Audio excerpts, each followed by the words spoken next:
నమస్తే. ప్రస్తుతం మనతో పాటు జై భారత్ నేషనల్ పార్టీ అధికార ప్రతినిధి చిరంజీవి నాయక్ ఉన్నారు. ఆయనతో మాట్లాడదాం. నమస్తే సార్. నమస్తే. జై భారత్ అండి. జై భారత్ సార్. సార్, ఇప్పుడు లోక్సభ ఎన్నికలు ఈరోజు సాయంత్రంతో ముగుస్తున్నాయి. అయితే ఎగ్జిట్ పోల్స్ ఎక్కువగా ఇప్పుడు వస్తూనే ఉంటాయి. 6:30 నుంచి స్టార్ట్ అవుతూ ఉంటుంది. అసలు వాటిని ఎంతవరకు నమ్మే అవకాశం ఉందంటారు? అంటే లాస్ట్ టైం వచ్చిన ఎగ్జిట్ పోల్స్ కూడా కొన్ని నిజమయ్యాయి, కొన్ని రుజువు అవ్వలేదు, కొన్ని రుజువు అయ్యాయి.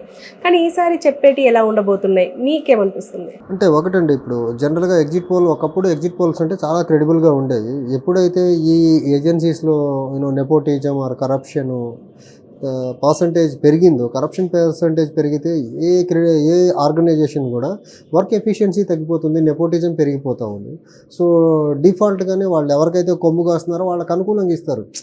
అల్టిమేట్గా ఎగ్జిట్ పోల్ గురించి నా పర్సనల్ ఒపీనియన్ తీసుకోవాల్సి వస్తే నేనేమంటానంటే, మీరు ఎగ్జిట్ పోల్ ఎగ్జాక్ట్గా ఇవ్వగలిగితే రాబోయే ఎన్నికల్లో ఎక్కడ ఏ స్టేట్ అసెంబ్లీ ఎన్నికలు జరిగినా లేకపోతే నెక్స్ట్ జనరల్ ఎలక్షన్స్ జరిగినా అది ఎలా అంటే, అరే పలానా ఎగ్జిట్ పోల్స్ సర్వే పలానా ఏజెన్సీ వాళ్ళు ఎగ్జిట్ పోల్ ఇవ్వగలిగితే చాలా యాక్యురేట్గా ఉంటే దానికి ఒక శాంక్టిటీ వస్తుంది.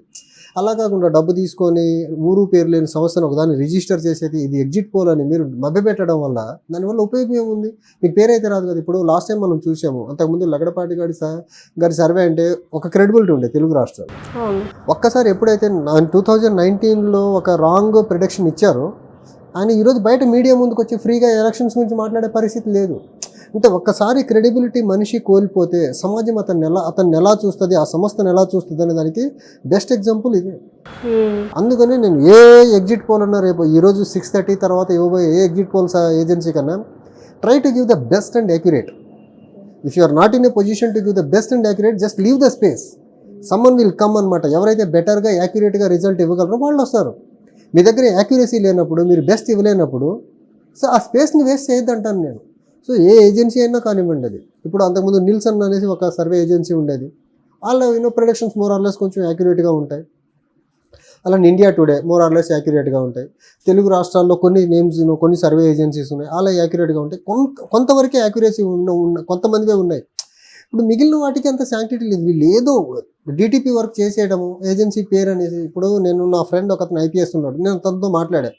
ఎలక్షన్ అయిన వెరీ సెకండ్ డే నుంచి ఈ పార్టీ వస్తుంది ఆ పార్టీ వస్తుందని కొన్ని ఏజెన్సీస్ ఎగ్జిట్ పోల్స్ రూల్ ప్రకారం చూస్తుంటే, మోడల్ కోడ్ ఆఫ్ కండక్ట్ ప్రకారం చూస్తే ఈరోజు సాయంత్రం 6:30 తర్వాత ఇవ్వాలి. కానీ ఆంధ్రప్రదేశ్లో May 13th ఎన్నికలు అయిన తర్వాత 14th నుంచే మొదలు పెట్టేశారు వీళ్ళు. 13th నుంచే మొదలు పెట్టేశారు. 13th ఈ పార్టీ వస్తుంది ఆ పార్టీ వస్తుంది. ఇదంతా ఇలా ఉండేసరికి నా ఫ్రెండ్ ఫోన్ చేశా, ఏంటి ఇలా జరుగుతుంది, ఎంతవరకు కరెక్ట్, ఈ ఏజెన్సీ ఆ ఏజెన్సీ అంటే ఏ ఏజెన్సీ వెనకాల ఏ పార్టీ ఎఫిలియేషన్ ఉందో కూడా చెప్పేశాడు మా ఫ్రెండ్. సో గవర్నమెంట్ దగ్గర, పర్టికులర్లీ పోలీస్ డిపార్ట్మెంట్ దగ్గర ఏ ఏజెన్సీ వెనకాల ఏ పొలిటికల్ పార్టీ ఉన్నది, ఎవరి ఇంట్రెస్ట్లు కాపాడేదానికి వీళ్ళు ఎగ్జిట్ పోల్ అనేది ఒక సోషల్ మీడియాలో సర్క్యులేట్ చేస్తున్నారు అనేది నా ఫ్రెండ్ నాకు క్లియర్గా. అప్పటి నుంచి నేను ఎగ్జిట్ పోల్స్ నమ్మే పరిస్థితిలో నిజంగా లేను. ఒక వీళ్ళు పార్టీ కొమ్ము కాసేవాళ్ళు బయటకు వచ్చి ఎగ్జిట్ పోల్ అని చెప్తే అది కరెక్ట్ కాదు కదా. నిజంగా వాళ్ళు ఎగ్జిట్ పోల్స్ అంటే ఎగ్జిట్ పోల్ చేసేవాళ్ళు అయితే వాళ్ళు ఈరోజు సాయంత్రం 6:30 తర్వాత రిలీజ్ చేయాలి కదా. సోషల్ మీడియాలో ఏదో హైప్ చేసుకునేదానికి, యూట్యూబ్ ఛానల్స్లో కొంత హల్చల్ చేసేదానికి తప్ప అందులో దానివల్ల వచ్చే బెనిఫిట్స్ అంటే ఏముండవు కదా.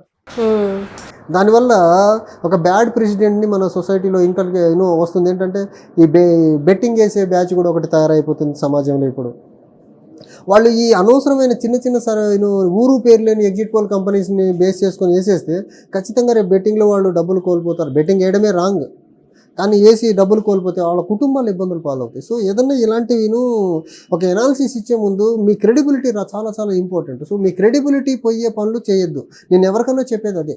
సో క్రెడిబిలిటీ చాలా చాలా ఇంపార్టెంట్ ఒక మనిషికి కానీ ఒక ఆర్గనైజేషన్ కానీ. క్రెడిబిలిటీ ఉన్నంతసేపే మనల్ని చెప్పే మాటని నలుగురు వింటారు. ఎప్పుడైతే మన క్రెడిబిలిటీ కోల్పోతామో మన మాట ఎవరు పట్టించుకోరు. సో ఆ సిచ్యువేషన్కి ఎగ్జిట్ పోల్ ఇచ్చే కంపెనీస్ కూడా రావద్దనేది నా పర్సనల్ ఒపీనియన్ ఉంది. అండ్ మీరు అన్నట్టుగానే ఎప్పుడైతే ఎలక్షన్ కంప్లీట్ అయిపోయిందో ఏపీలో వెంటనే తెల్లవారు నుంచే ఎగ్జిట్ పోల్స్ స్టార్ట్ అయ్యాయి. కానీ ఎందుకు అంటే ఆల్రెడీ ఎలక్షన్స్ అయిపోయినాయి తర్వాత కూడా ఎందుకు పెయిడ్ ఎగ్జిట్ పోల్స్ వచ్చినాయి అంటారు? అంటే ఒకటండి, ఇది కాంపిటేటివ్ ఏదైతే ఆంధ్రప్రదేశ్లో జరుగుతున్న పాలిటిక్స్ ఏదైతే ఉందో, ఇప్పటి వరకు గొడవలు జరుగుతూనే ఉన్నాయి ఆ ప్రాంతంలో, ఏదో ప్రాంతంలో. సో ఏదో కార్నర్ ఆఫ్ ఆంధ్రప్రదేశ్లో గొడవలు ఏదో రకంగా జరుగుతున్నాయి.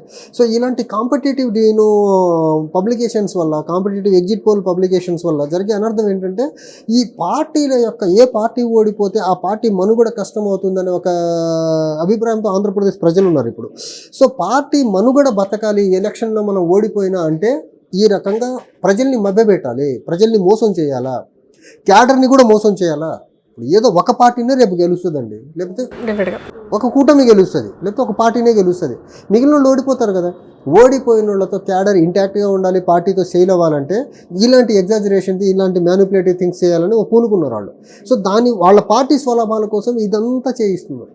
కేవలం ఎవరైతే అది కూటమి కానివ్వండి, లేకపోతే వైసీపీ కానివ్వండి, వాళ్ళ పార్టీ స్వలాభాల కోసమే చేయిస్తున్నారు తప్ప దీంట్లో వాస్తవం లేదు. వాస్తవం ఏంటి అనేది ఈరోజు ఈవినింగ్ 6:30 తర్వాత వచ్చేది వాస్తవం.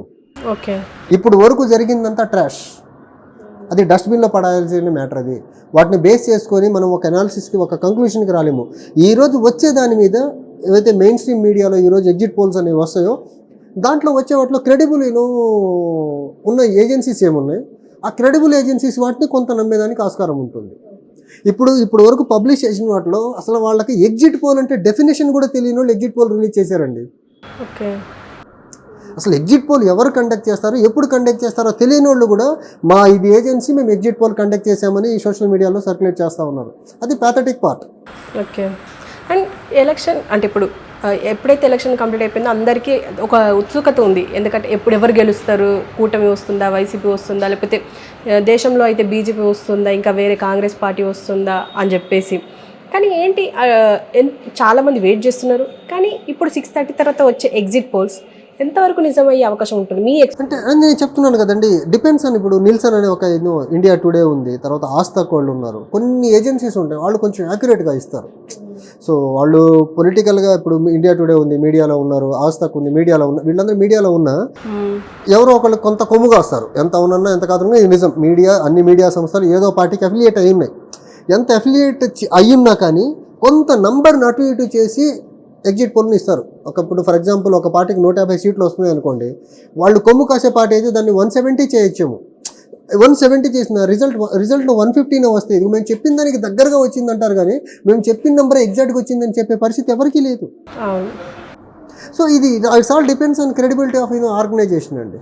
అంతే తప్ప వీళ్ళు చెప్పేది ఎగ్జాక్ట్గా జరుగుద్దని నేనైతే నమ్మను, అది జరగలేదు కూడా. ఇప్పుడు లాస్ట్ టైం ఆంధ్రప్రదేశ్ ఎన్నికల్లో జగన్మోహన్ రెడ్డికి 150 సీట్లు, 151 సీట్లు వస్తాయని ఏ ఏజెన్సీ అన్నా చెప్పిందా, ఏ ఎగ్జిట్ పోల్ అన్నా చెప్పిందా? బియాండ్ 140 అన్నారు, బియాండ్ 130 అన్నారు, కానీ 150+ వస్తుందని ఏ ఒక్క ఏజెన్సీ చెప్పలా. సో ఫైనల్గా మనం 140+ ఎవరైతే చెప్పారో దాన్ని మనం ప్రామాణికంగా తీసుకోవాల్సిన పరిస్థితి. Similarly the case with NDA at centre. So NDA at centre చూసుకుంటే ఒక్క అమిత్ షా గారే చెప్పారు that we are going to cross 300 mark అన్నారు. మిగిలిన ఏ ఏజెన్సీ కూడా 300 చెప్పలా. కొన్ని చెప్పినాయి కానీ 340 పైన చెప్పినాయి, కానీ బీజేపీకి వచ్చింది 303 కదా. సో ఇదంతా వీళ్ళొక దాన్ని పర్మిటేషన్ కాంబినేషన్స్తో చెప్పేస్తుంటారండి. నిజంగా ఇప్పుడు ఎగ్జిట్ పోల్ అనేది ఎగ్జాక్ట్ డెఫినేషన్ మనం మాట్లాడుకోవాల్సి వస్తే, ఎగ్జిట్ పోల్ అనేది పోల్ జరిగిన రోజు ర్యాండమ్గా కొన్ని బూత్లలో జరిగిన వీళ్ళ పర్సనల్స్ వెళ్ళి అక్కడి నుంచి యాక్యురేట్గా ఇన్ఫర్మేషన్ తీసుకొచ్చేది. ఫర్ ఎగ్జాంపుల్ ఒక కాన్స్టిట్యున్సీలో పర్సెంట్ 250 బూత్స్ ఉన్నాయి అనుకుందాం. ఒక 50 బూత్స్ని శాంపిల్గా తీసుకొని 50 బూత్లో ఓటేసిన పర్సన్ని కనుక్కొని వీళ్ళు ఇస్తారు ఎగ్జిట్ పోల్.